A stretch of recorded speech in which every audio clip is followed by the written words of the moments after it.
All right. Hey, so let me know if there's a lot of background noise. I switched to these headphones. I think they'll pick up a little bit less of the background noise. But. I'm gonna go do some homework. Okay. Yeah, Carolyn, you don't need the very basic introduction we're going to do today.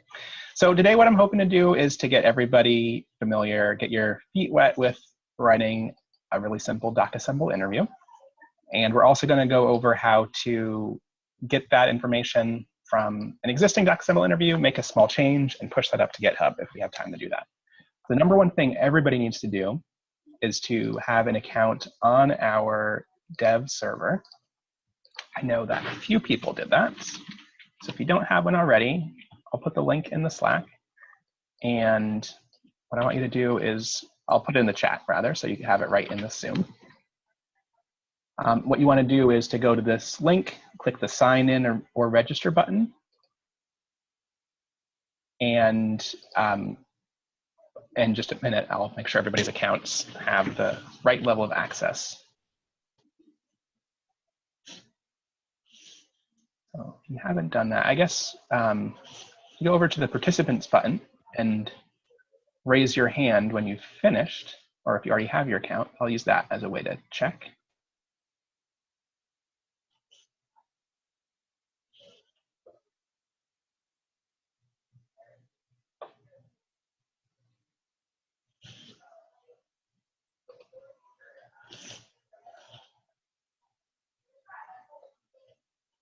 Okay, so raise your hand when you've finished making the account, that is.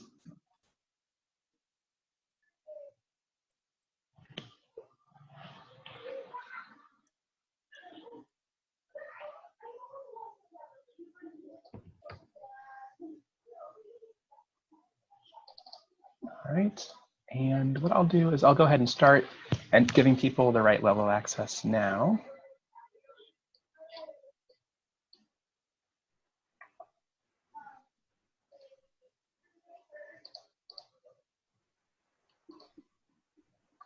So Henry, you're all set. Looks like there are a few other people on the call who might not have accounts yet. I was looking for the raise hand button, but I don't see it on here. Oh yeah, sorry. So yeah, the way to get to the raise hand is to click participants. Oh, that's right, yeah. And then you can get to raise your hand. There you go. The little emblems. Yeah. I know several other people already have accounts to that server, so that's great. All right. So let's do a little bit of magic. So the other thing I'm going to share with everybody on the chat, if you didn't have a chance to see it yet, is I have a little outline of what we're going to do today that you can refer to later. And once we finish this session today, I will put a recording, someone will put a recording up of this so you can follow back and see exactly what we did as long as having the text there. All right, so anybody else who needs a little help with creating their account, or okay, I see one more person's finished.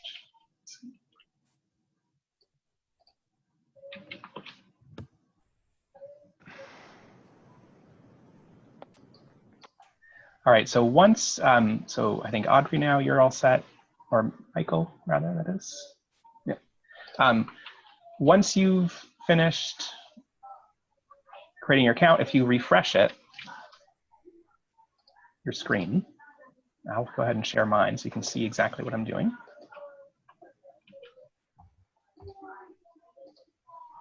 You're going to go to the Docassemble playground now, which is from this drop-down menu where you have your email address. Just click Playground. That'll take you to the playground. I have it open here.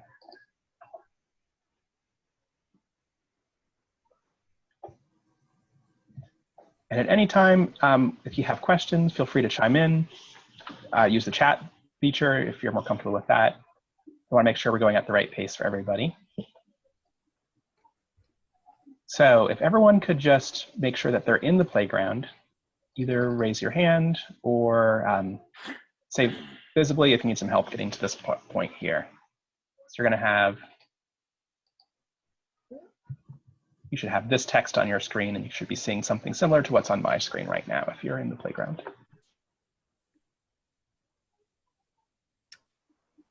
Okay, so I'm going to go ahead and go on to the next thing we're going to do. So Let's leave this as is.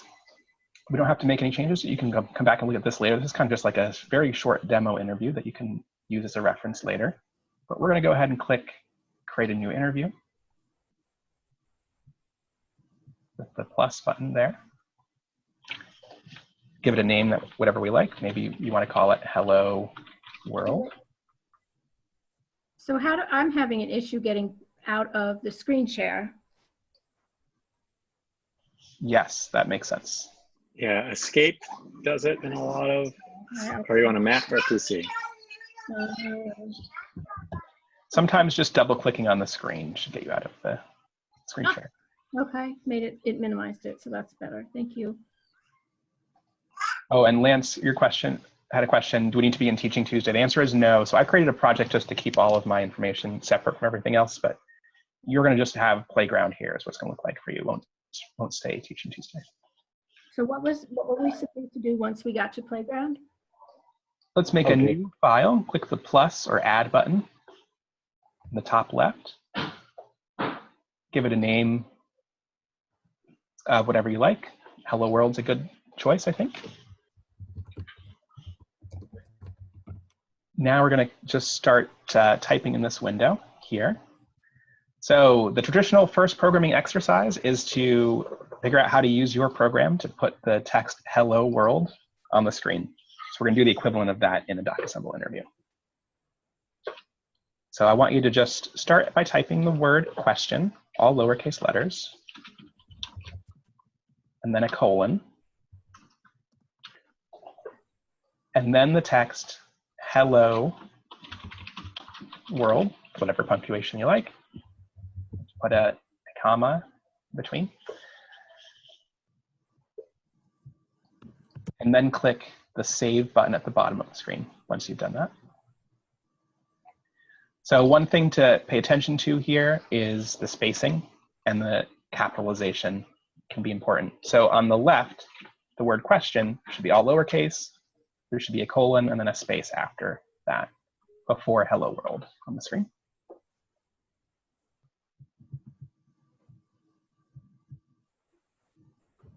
Once you've saved it, you should see some new buttons appear that say Save and Run, Sync and Run, Download, and Delete. You might not see the Sync and Run button, actually.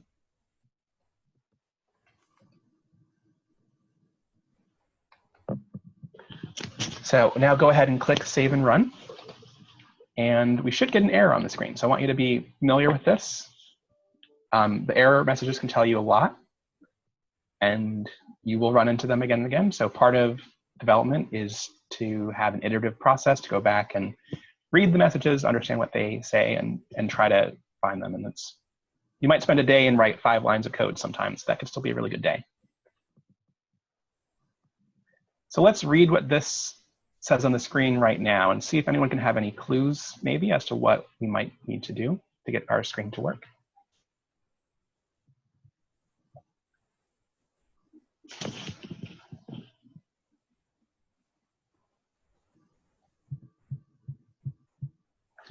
So let's just read it together. So Docassemble has finished executing all code blocks marked as initial or mandatory. And so the problem here is that we only have one question and it's not marked as mandatory. That's what that error message is telling us. So we're going to go back into our screen here and make that change. You can think of each Docassemble interview, this text file that we're working in right now, it's kind of like a library. And Docassemble will pull out the questions that it needs to do to get to your end state, whatever your goal is in your interview. So a question by itself that's written on the screen won't do anything. It won't be displayed unless it's needed by a mandatory question.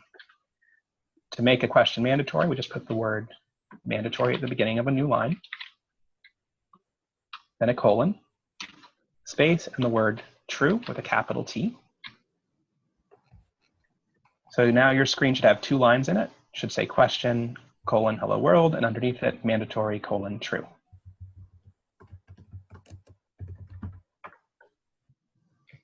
Now go ahead and click Save and Run again. Oh, yeah. This is the I created fire moment. Anybody stuck right now? Anyone have any questions? Anyone stuck and need a little help getting to this point where you have something on the screen?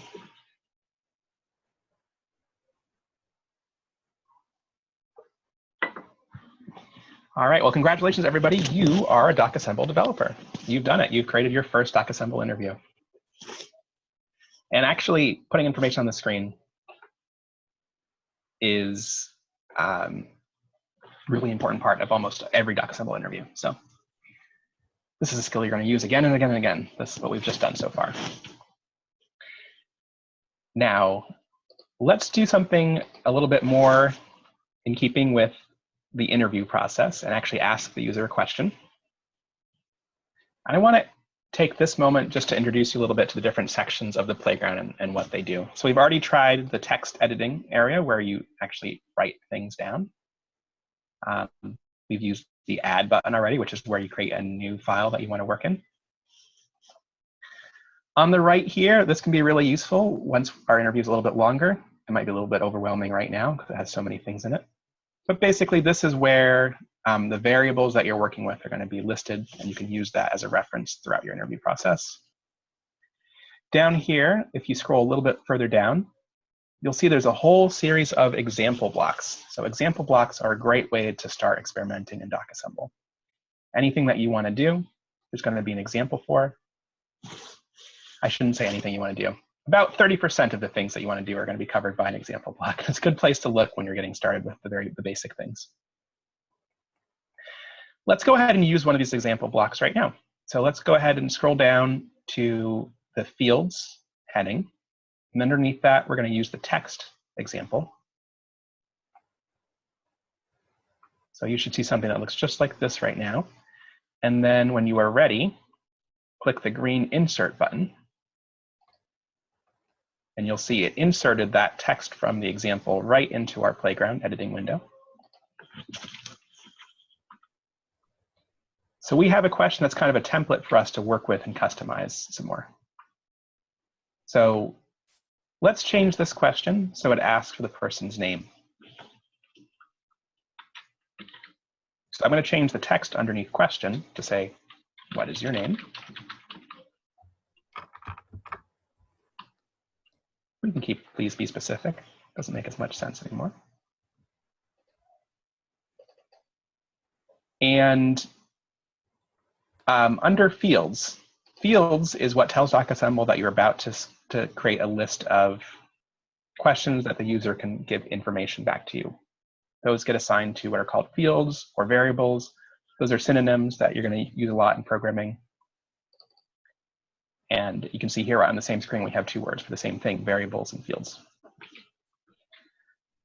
Underneath the field statement is going to be a list of the fields. So if we run this right now, and again, let's make sure that let's move our mandatory statement here down to this question, because this is the one we want to run now. We can go ahead and run it and see what it looks like.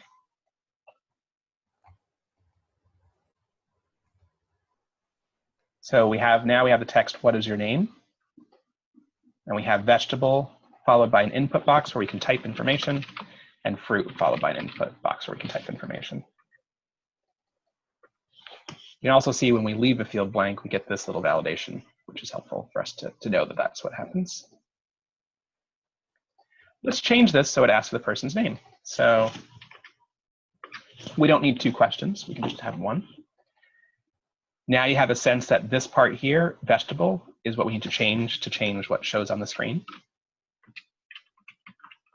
So let's make it look like this. So we have fields, a new line, and then we have a dash and then full name, followed by colon. And that is the part that's shown on the screen. Anybody have a guess what this is here on the right, target variable?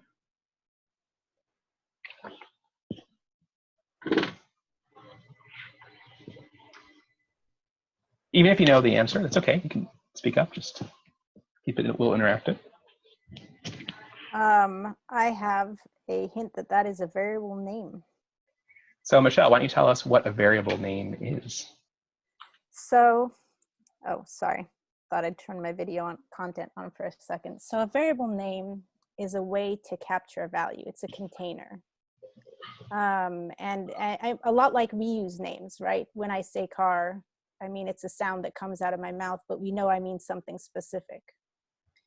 So target variable, it looks like this will capture the answer, whatever answer is given to full name. If someone says, you know, broccoli, it seems like if I ask for target variable later, I will get the value broccoli out of it. Exactly.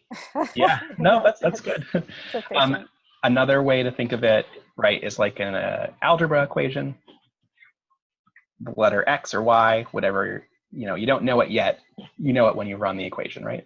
And so it's a temporary place to store information that you want to use later.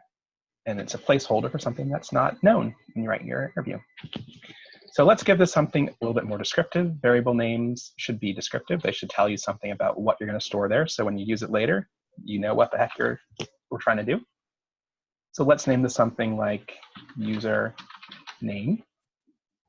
This is a pretty common pattern for how you use a variable name in Docassemble. Usually we keep them lowercase. We use underscores to separate the words. We make them descriptive. We don't try to cram a lot of information into a tiny name like we could have done like user n or something like that, or just user, right? That's like a short name, variable name that's a little hard to understand what it's doing. So we write it out and we put underscores between it, and we keep it lowercase to keep it readable. That's just a style thing. So now we can run it again. And nothing has changed on the screen, even though we changed the name of the variable. That's kind of an internal detail. Let's actually use this information now and show it to the person. Hey, Quinten, before you go to the next point, what's the asterisk by full name? How do you make that required? I assume it's a required field. That's just what it means. You're right. So that's a great question. In Docassemble, by default, every question is required. That's the opposite to how it is in some other similar environments where everything is not required by default. So that comes up automatically. We can turn that off if we wanted to. Oh, okay. Gotcha. Yeah. And I'll show you what that looks like, just so you have an idea. Relatively plain language way to say it. We just say it's not required by required false. Okay. So you'll be noticing some things here about the interview that we haven't really gone into a lot of detail about. One thing is spacing is really important. It's a way, it's kind of like hiding.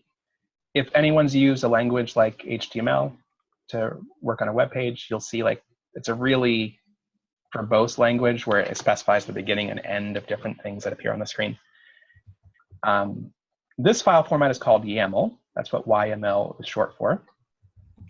And it is much less visibly clunky, but just like HTML, you need a beginning and end of different pieces of information. And it does that by using spaces. So if you just hit the Enter key, your spaces will be in the right place. Hit the Tab key to add the right number of spaces when you want it to go indented one level. If I might say it a different way, the indentation, the syntax you use, like colons and dashes, they all tell the computer very specific things about what you're writing. And so you're fulfilling the contract with the program that is running. If I write a thing this way, this is how you will treat it, and this is what you will do with it. That's just a way that's helped me to think about it in the past. Yeah, that's a good way to say it. They have meaning to the computer that you need to follow, and sometimes when you have mistakes with the indentation, it can give you interesting errors that are confusing. So those are probably like the main things you're going to run into when you have mistakes at the beginning. So like, let's try running this right now. See what happens if I add an extra space there before the word required. I'll get this errors like this, scanner error. That tells you almost always that there's some problem with the format of your file, and often it's just an extra space somewhere.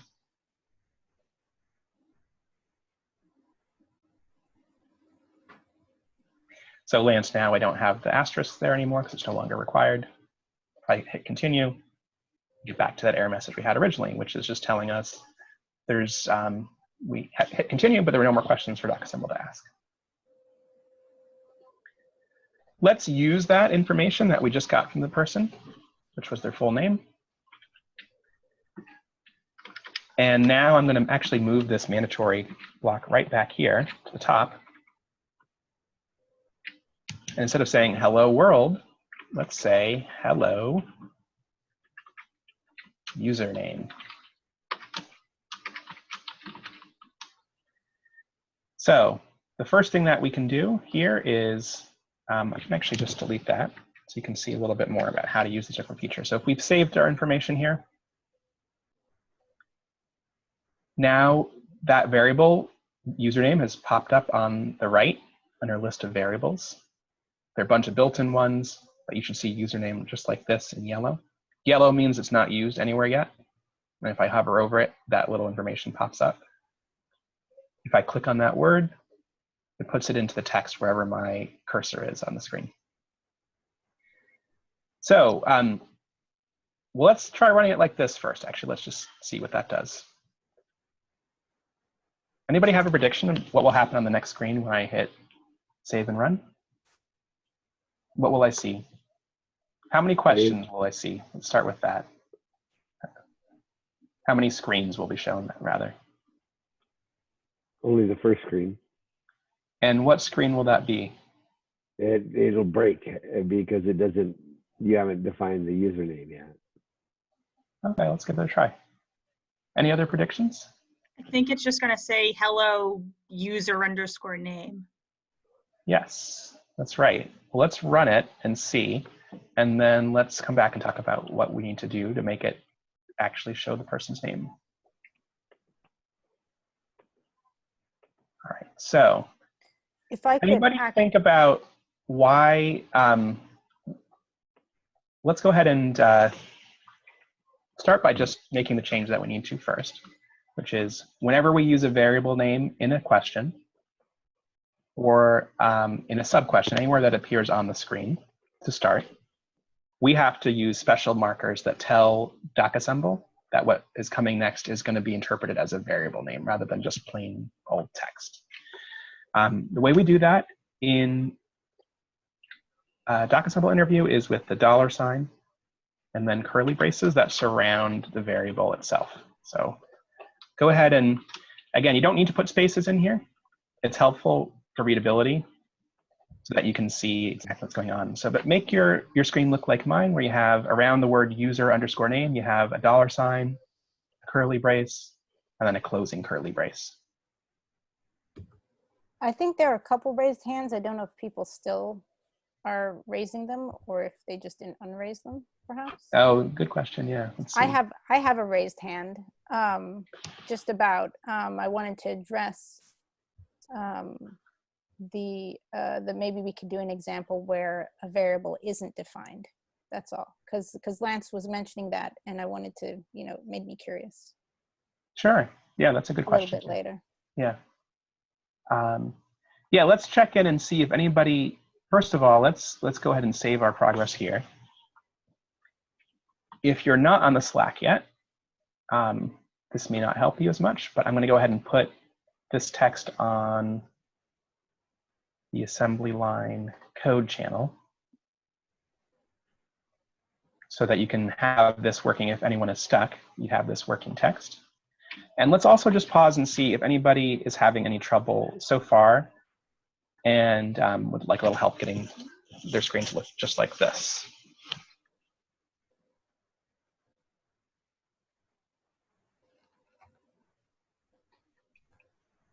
Okay.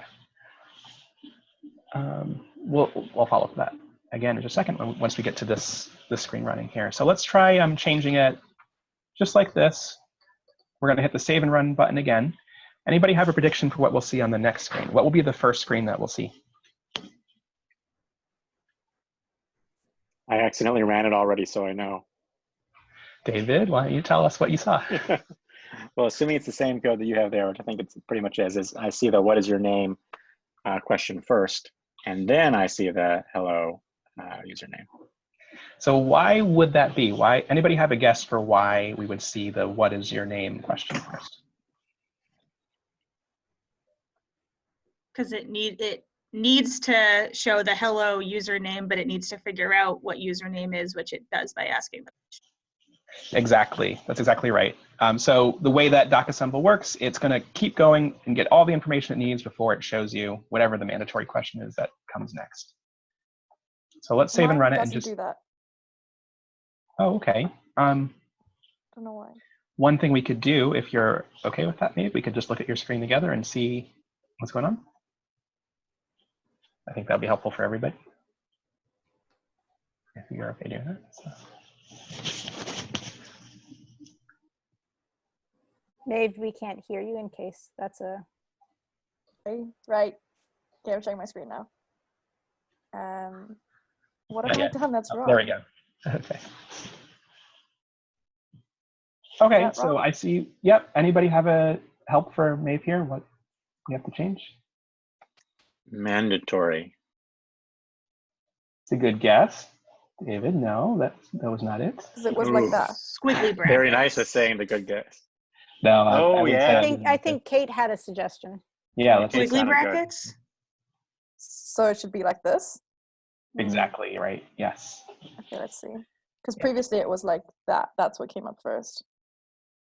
Thanks, Kate. I'll stop sharing. Thank you. Good eye, Kate. Can be really hard to see the difference there, yeah. But once you get, it'll be muscle memory after you start doing it a few times. So yeah, so we save and run it now, whatever we put here. And Docassemble, by the way, is something really helpful for you. If you're not sure why a screen is being asked, you can always click the source button here, and it will tell you exactly why it's being asked. Need a definition of user underscore name. And a note about that, it goes in reverse order. The screen that you are hitting right now is going to be at the very bottom, and the screens that were asked before are going to be higher up. So the one that's at, sorry, maybe it's the other way around. You're talking about how this, yeah. The order in which it's the other way let's around. leave that for a little bit later, I think. But Oh, okay. I mean, that's a good point, yeah. We won't get a lot of detail. We won't have to use this button too much right now, but it's good to know if you're not sure, you can always click that. And yes, Michelle, that's a really good point. So the most important information is generally at the very bottom of the screen where it says why it asked that question. You can kind of work your way upwards to see the whole chain of questions that might have triggered it. But, all right. Now this screen, there's no more continue button. There's no error message that says there are no more questions left. That's because this question doesn't have anything to interact with. There wasn't anything I asked for on that screen, so that's considered an ending screen on its own. It's probably a little bit more of a detail than you need, but it might be helpful anyway. So, all right, anybody who is stuck here with another error that we can help solve, I can put this is actually the same as the last version that's on the Slack channel right now. But I could also use the chat here for people who aren't on Slack yet.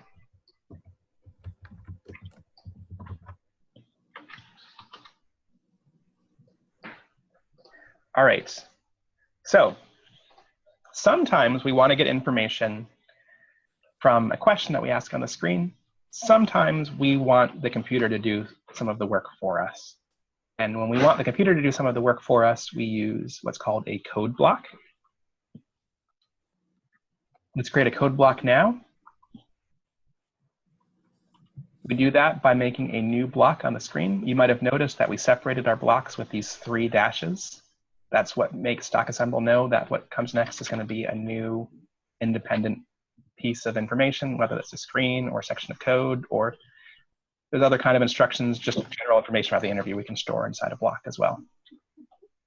This one's going to be called a code block. It starts with the keyword code, colon, and then a space. And now we're going to put what I call the line continuation marker. There's some other words for it, vertical pipe. That comes right next to your enter key, right above your enter key on your keyboard when you hold down the shift key. So you're going to get a block that looks just exactly like this, where it says code, colon, space, and then line continuation marker. You'll see we used one of those earlier here in this question block too. Can I ask about, like, I feel like it's still, why do you need that? Because it seems like sometimes it still works. Sometimes you need it, sometimes you don't. Great question. So we didn't need it here, right? In this line 2, we didn't use one, and it still works. The answer is anytime that what follows is going to be on more than one line, you need it. And it's a good habit to always use it, even if you're not using more than one line, because it'll help.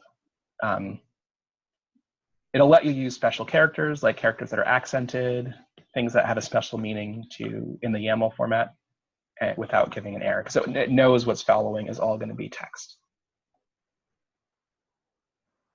Can you tell us again where that symbol is? I'm not seeing it on my very ancient laptop. So it should, in most keyboards, it's right above the Enter key. Let me see if there's a good way for me to share that. Probably get the on-screen keyboard here. Yeah, I don't have it on this. Well, how do I do that?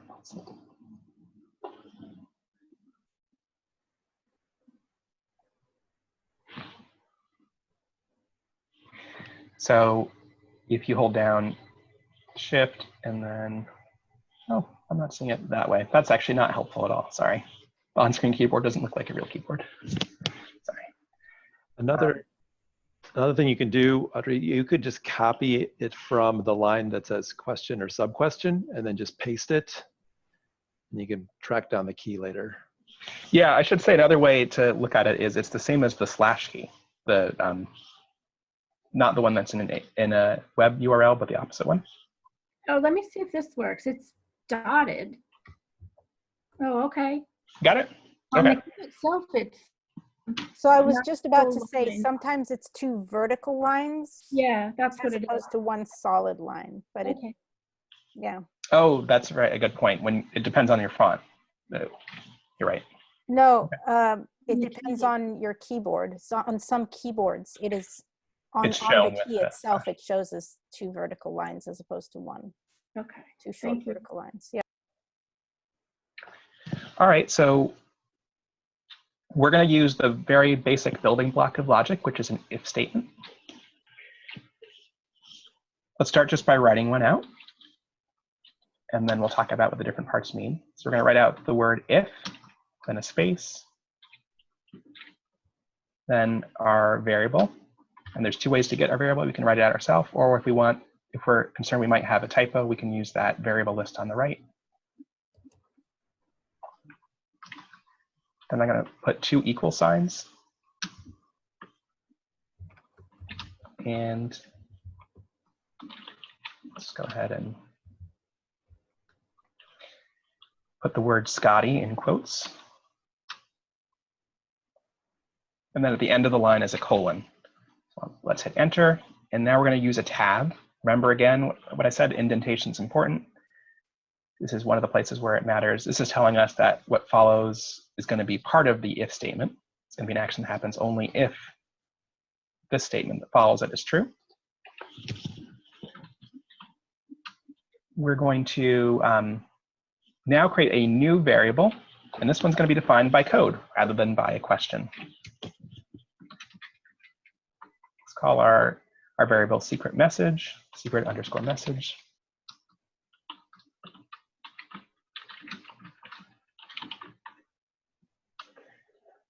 All right, now I think some of the cosplayers on our call might have some comments about whether this is a good quote to use or not, whether it actually appeared in any of the Star Trek series, but I won't comment on that. Right? I accept it. Make it so.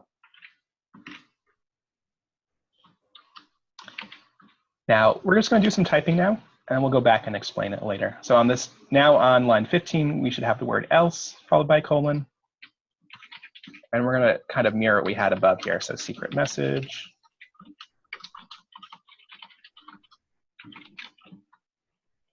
Nothing to report.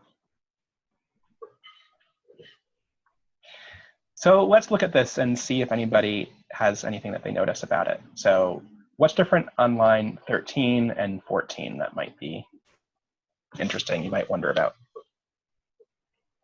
about how we wrote the equal signs.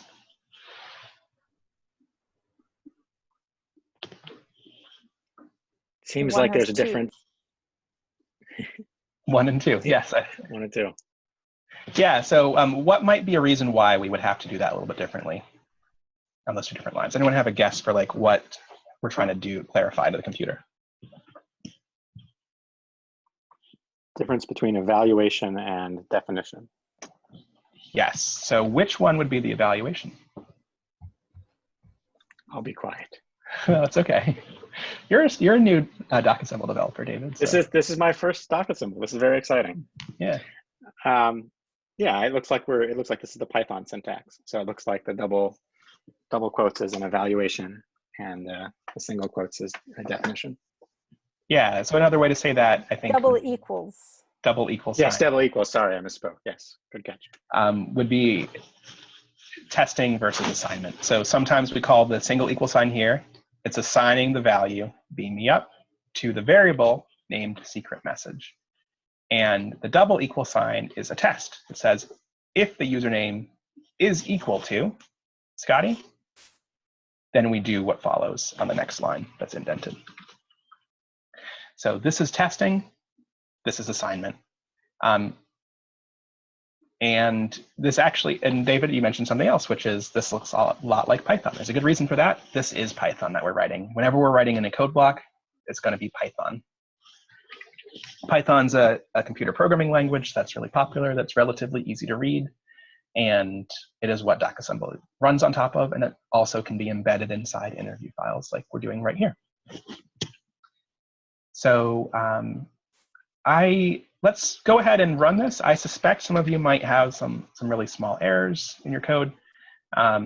First of all, any predictions for what will happen if I click save and run right now? Will anything change from the last time we hit save and run? I'm seeing some shaking no. No. Kate, and Lance, I heard a no as well. Any predictions for why nothing's changed? Kate? You haven't like done anything with the code. Like you're not doing anything with the secret message. Exactly. I don't know how to say that better. Nope, it's a good way to say it. So we can save it. I think there might be other reasons as well. I think that might be one of the reasons, but I think there might be multiple reasons why this code doesn't do anything. Well, there's no secret errors if that's what you're saying, but yeah. No, there's no secret errors, but there's also, I believe, nothing triggering that code. Oh, I think that's another way to say what Kate was saying, I think, right? Yeah. Well, there's nothing to print it out either on the screen. I think what Kate was saying is that that it's not doing anything that will affect, even if it were being run, it's not doing anything that would affect any of the output we have. I think that's what I was saying. And Lance is saying, you're saying it's not being shown on the screen anywhere yet, which is another good point. Yeah, we're not doing anything with it in the background or that can be shown on the screen. And you're right, that's a really good distinction because sometimes there's things we do in the background that we don't show the user. Like maybe we send an email, for example. The user doesn't see that on the screen. So let's change our opening question here on line 2 so that it actually uses that information. And just to keep things neat and similar, let's use the line continuation marker there and indent it again. That's a good habit. We almost always should do that. It's not mandatory in every situation, but it's a good habit to always do that. So what should we do here? I'm gonna add a little punctuation on my own. What will we do to show this secret message to the user? Lance. Oh, I don't know how you invoke it to print, but we just maybe even just put the secret message with exactly like you have username, the $ bracket, secret message bracket. Yeah, exactly. That's exactly right. Yeah. Okay, so let's save and run it now. So now, how many screens do you think we're going to see? Any predictions for that?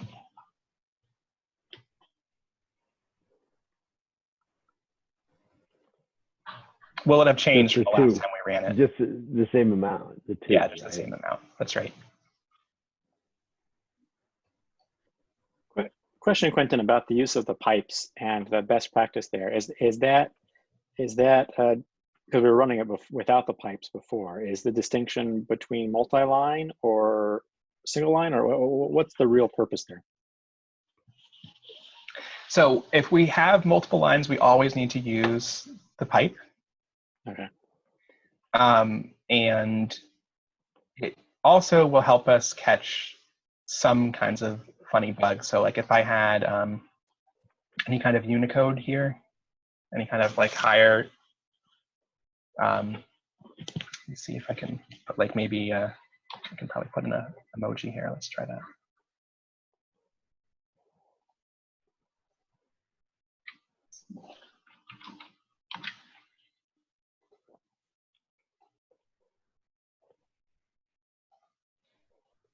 This will be fine. Well, let's not do something. Okay, see, it shows the right there without any problems. But I believe, and I could be wrong here, that Unicode characters like that, emojis are not so friendly if they're on the same line here. So I could be wrong about that. Let's just try. Okay, no, I was wrong about that. There are some characters that will cause problems, and especially if they have a special meaning inside the YAML file format. Like if I wanted to use quotes in a funny way, or use even the line continuation mark, right? Like if I wanted my line to start with that symbol, I can't have it on the same line. But maybe that's actually what I wanted it to start with. It knows what follows here is text and not some special code if I put it after the line continuation mark is indented. That's why it's a good habit, because like the times where you benefit from having it on the same line are really low compared to the times that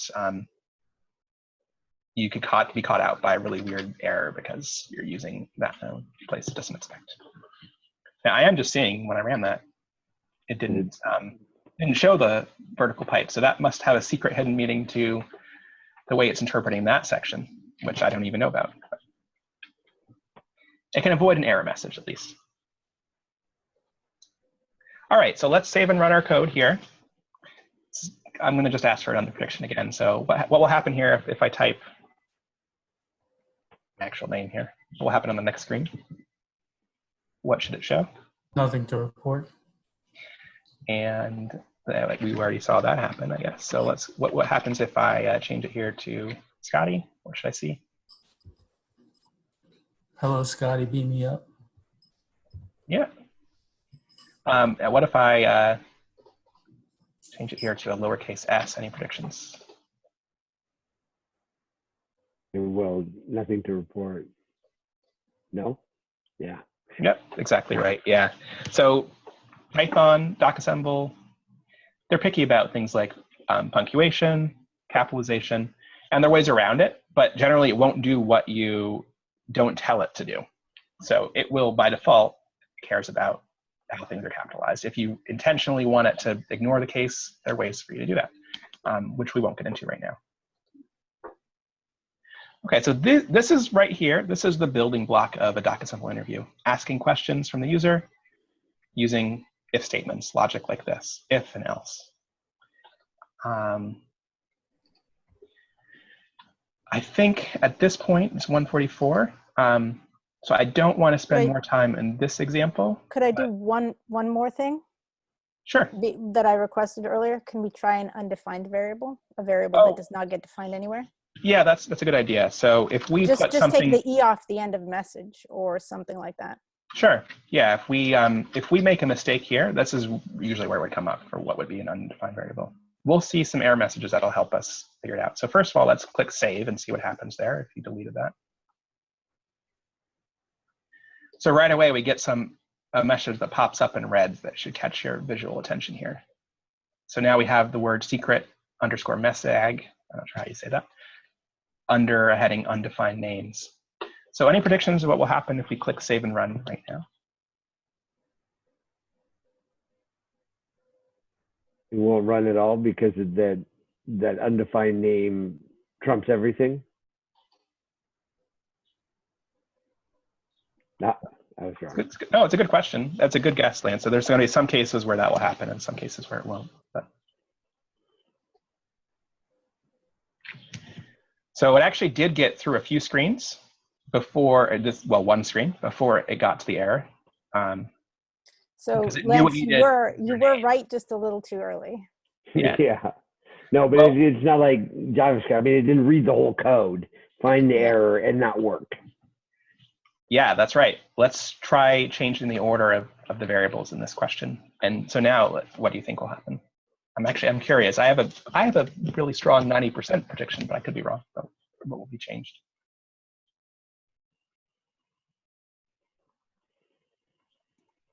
I suspect your prediction is right.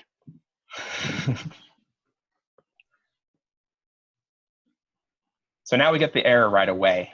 Why might that be? Because secret message is ahead of username. Yeah, so it's actually looking in order in our question to figure out what variables it needs, and then it goes looking for those variables. So, and if we can look at the specific error message that it says specifically cannot, just so we can recognize that there was a reference. You'll run into this a lot. So this is kind of a preview of, right? We saw something like this when we clicked the source button earlier, but now it's attached to an error.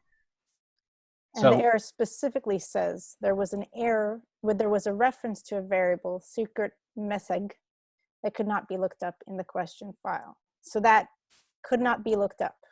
That is a clue that there's a misspelling or that there is a definition that has been left out.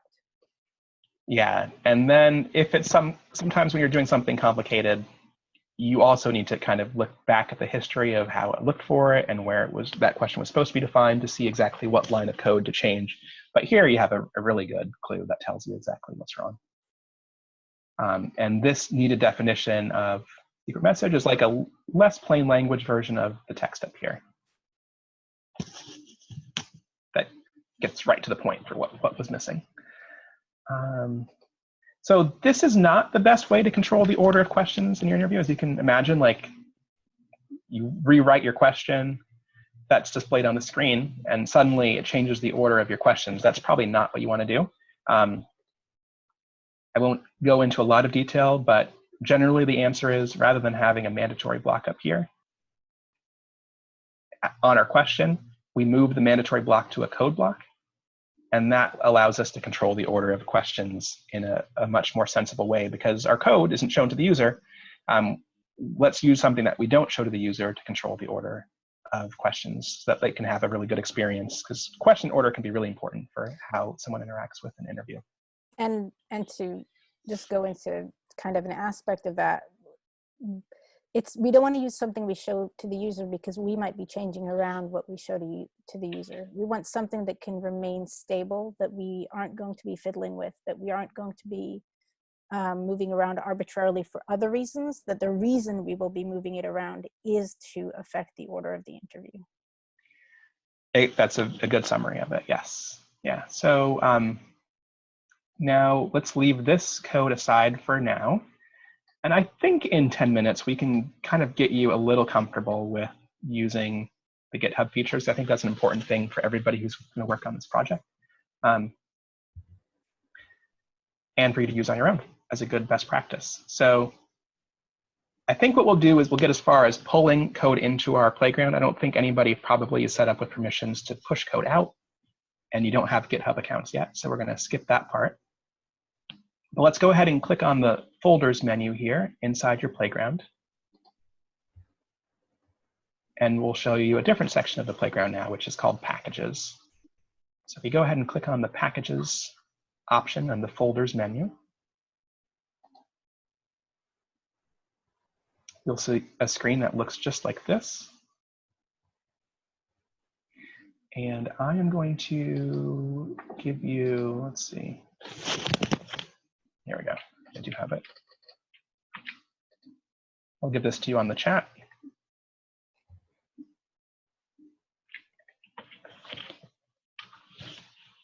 Okay. Is anybody not at the packages menu right now? And you can use the, I see a lot of people still have their raised hands earlier, so use the chat or just say out loud if you are not at this menu yet. Okay. All right, so from this menu, you're not going to see exactly what I do because I already have pulled this package into my playground. But you're going to click the pull button here. And copy and paste that link that I put on the chat right here under GitHub URL. I don't see the link in the chat. I will also put it on the Slack, Lance, since I know that you can get it from there. So. Oh.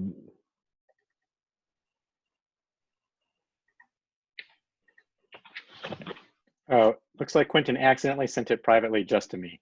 Oh, that's why. Okay. Sorry. I'm like, I have it. Why do I have it?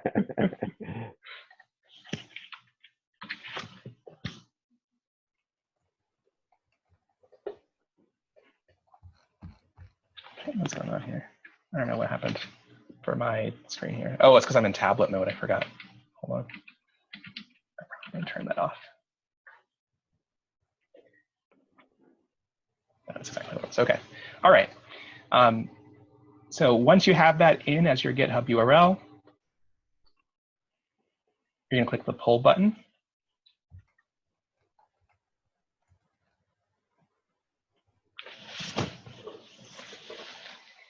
You get back to the package menu.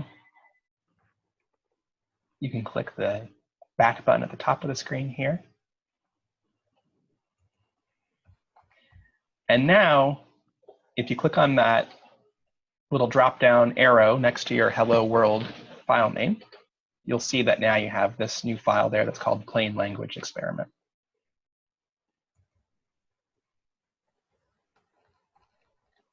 Okay, let me just take a look. I see there's someone had a question on the chat. Okay, oh no, that was just Matt saying he got the link now. So we just did a bunch of stuff there. Anybody stuck? Anybody have need a little help getting to where we are right now?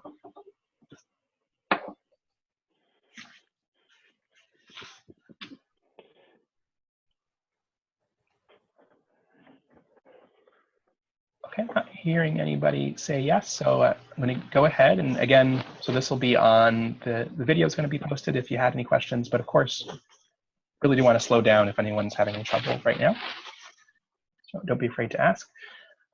So let's go ahead and run this new little plain language experiment. This is going to be a pretty common scenario for you, I think. So you'll see what we have here is a little text. There's a link on that text. Go ahead and open where it says example on this page.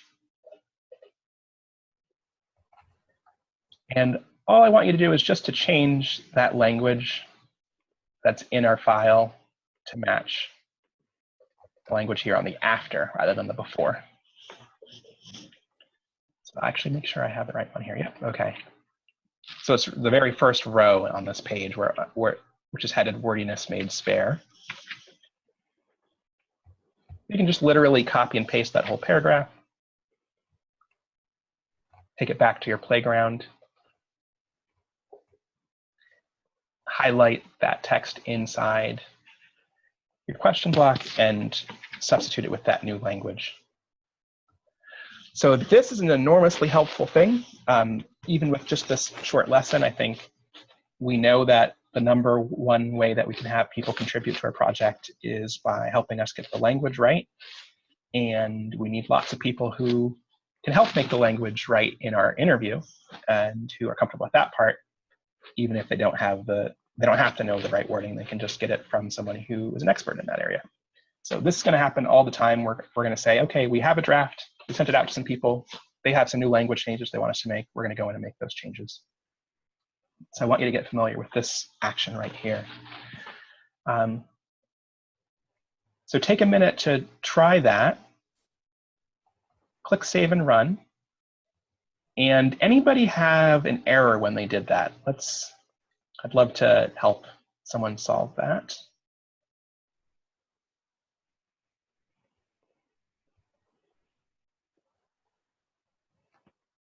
Okay. Let me create an error for someone to solve then.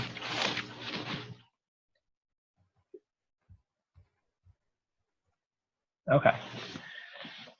Anybody have a guess as to what I did wrong here? You can look at the error on the screen. Well, first of all, what do we see here that gives us a clue about at what level the error is? That might be the wrong question. The Skinner error. Yeah, so, and David's just saying that we have to finish right at 2, so we'll have 5 more minutes. So Lance, what is the scanner error? What does that tell us? The formatting or the syntax is incorrect. Yes, and it's the syntax of the file itself. So it's like Docassemble can't even read this file because it's at a lower level than Docassemble interacting with it is specifically. So let's look at our code here in our playground. Can anybody point out to me where the scanner error might have been introduced, where the problem is? Indent. On what line should we be looking at? Looks hard to see. 10 or your screen is smaller. You need to look Yeah, that's fair. Okay, so 8 on mine. Yes, 8. Yeah. Yeah. So what would I change to do that to make it right? Just an indent, right? Yeah. So there's 2 ways I can get the indent. I can hit the space bar twice, or I can hit the tab key once. And a tab inside this editor will always put in 2 spaces. So it'll get your indentation nice and neat, consistent with the other ones. So that's something to watch out for. Another error that I've seen a bunch of times is, which can be a little hard to find, is putting a space where it isn't supposed to be, like particularly right here. Somehow that happens a lot at the beginning of the separator block, the 3 dashes. So that's another kind of error that you might run into, accidentally introduce when you're editing these files. I'll point out, this is something a little confusing inside this particular editor, the way it does the word wrapping. So notice here, we have these line numbers on the left. There's no line number here. There's a little gap because this is all 1 line, which is fine. It's just a little hard to read when you have such a long line.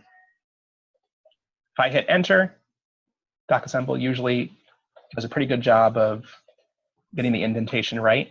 Will it do that in the middle of a link? This is not going to be a good, yeah, that won't be good for us to do this in the middle of a link. So this isn't a change you should actually make, but I just wanted to show you how it handles line breaks. Now we get a new line number there because we've hit enter. And the way it does the line wrapping can be very confusing. And there's some other editors that might make it a little easier to do that. But I think for the most part, as long as you're aware to look at these line numbers on the left to tell you when it's a new line and when it just visually looks like a new line, you'll be in pretty good shape. All right, so we have 2 minutes. We did a lot. I want people to play around with this. We did not get to actually send up our code to GitHub. We didn't have a chance to talk about what GitHub is or why you're going to use it. But there are some more notes about that on this link here. Which, did I put that on the chat? I don't remember. I don't think you did at the very beginning. At the very beginning, okay. So take a look at that when you have a chance. It goes into a little bit more detail on some things we went over really quickly. But any questions in the next minute? In the exercise with the secret question, I saw a period when I ran the code, like after, nothing to report or beam me up, Scotty. Why did I see a period and your example didn't have it? Let's take a look and see if we can figure out where a period could have been introduced. So it could be in 2 different places. So it could be right here inside our secret message on line 17, or it could have been here on the screen. My guess is that if you copied and pasted the username to then use that as your template to put in secret message, you might have grabbed that period. That's a really good guess, David. Yeah. Almost like you've been teaching these students how to do this for a long time. Any other thoughts or questions? Hey, we're all Docassemble programmers, yo. Yeah, congratulations, everybody. Sure. And seriously, this is like 90% of what you need to know. The rest is details. Lots of little details, but the rest is deep. Yeah, everything's details, right? All right. I'm afraid I've got to close down this Zoom meeting because I got to use the school account for another meeting. But thank you, Quinten. Everyone, thank you, Thank Quinten. you. Thank you, Yeah, Quinten. All right, thank that you, was everybody. great. Thanks a lot. See you on the Slack if Good you have afternoon. questions, and I'll post the video soon. Thanks so much. Okay. Cheers. Bye. Bye. Take care.